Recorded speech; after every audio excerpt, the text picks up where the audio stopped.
Γεια σας παιδιά, είμαι μετά από προπόνηση.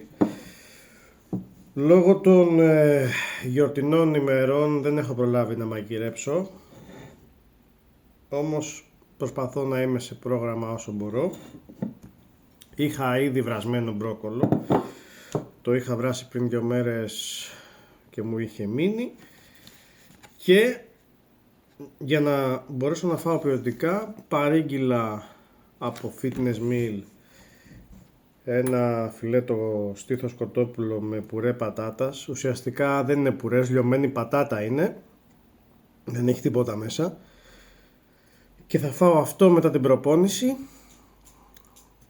Τα πιο αποσυμπληρώματα ωμέγα 3, D3, βερβερίνη, ένα συμπλήρωμα για το σηκώτη για προληπτικούς λόγους, έτσι, για αποτοξίνωση, και B-complex, είναι σύμπλεγμα βιταμινών Β. Αυτά.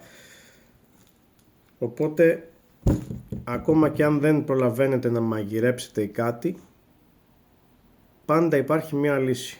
Αν θέλετε πραγματικά να μείνετε εντός προγράμματος, ειδικά τέτοιες μέρες όπως είναι οι χριστουγεννιάτικες ημέρες ή η Πάσχα, δεν έχει σημασία, διότι είναι πολύ φυσιολογικό να βγείτε έξω, να φάτε, να πιείτε και τα λοιπά, να χαλαρώσετε, αλλά εάν όλα σας τα γεύματα είναι γιορτινά, θα πάει στραφή όλος ο χρόνος.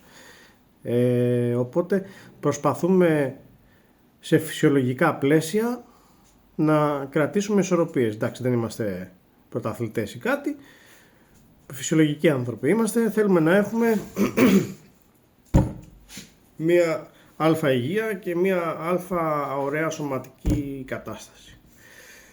Να είστε καλά, τα λέμε στο επόμενο.